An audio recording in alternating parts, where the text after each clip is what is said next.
Faly miarabantsika tsirairay avy indray amin'ity alatsinainy fa 1 volana septambra ity tonga eto amin'ny fandraisana ny mofinaina indray isika dia manasanao hiara hivavaka. Andriamanitra tsara indrindra mbola misaotra anao izay fambelan'izao maraina izao indray.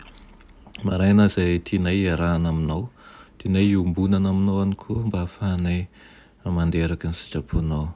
Koa metezana Tompo mba hamela ny elokay sy ny fahatsoanay rehetra ary koa hanoro lalana anay amin'izay tokony alehanay. Donona sy angatany aminaran'i Jesosy. Amen. Lohateny mofinainantsika androany dia manao ilay Nazariana voaombo. Nalaina amin'ny Korintana voalohany, toko voalohany, 7:20 manao hoe: fa izay kosa mitory an'i Kristy voaombo tamin'ny hazo fijaliana. Amen.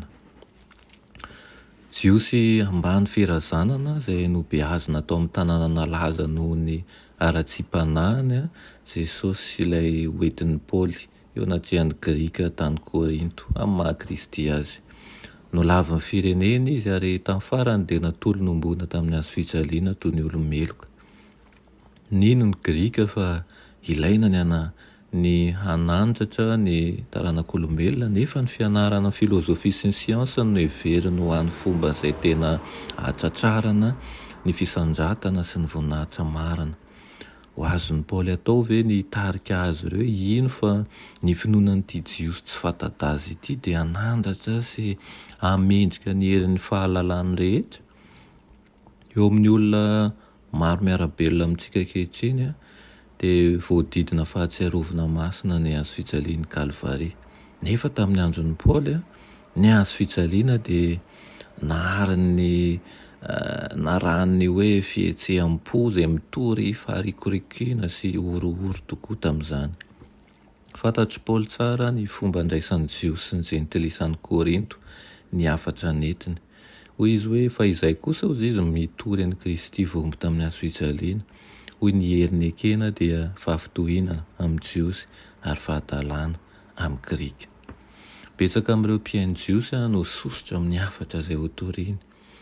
Teo amin'ny fiheveran'ny Grika dia tena fahatalana tsotra fotsiny ny teniny. Ho raisiny ho tsy ampisaina mihitsy izy amin'ny fihezahana an'io fa misy ifandraisana amin'ny fanandratana ny taranak'olombelona na amin'ny famonjena azy ny hazo fijaliana. Nefa ho an'i Paoly dia zavatra ambony indrindra ny hazo fijaliana.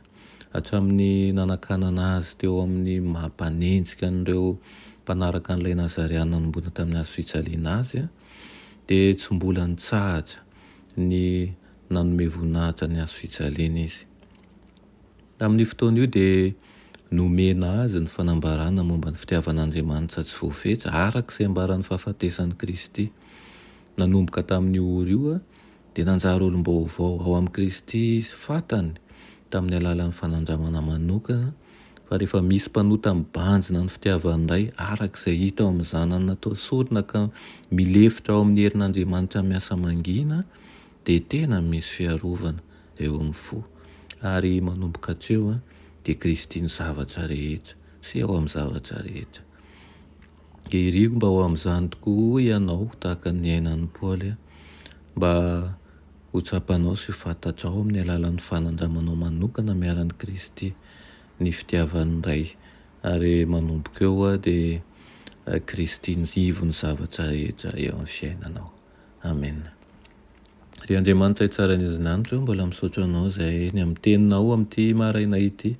Misaotra anao ihany koa izay mitohy sy mampatsiahy anay ny hasarobidin'ny hazo fijalian'ny Kalvaria.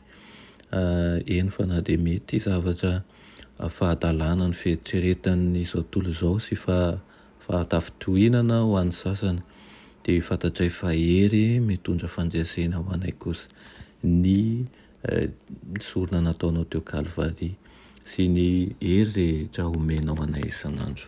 Tononona sy angatanay aminaran'i Jesosy. Amen.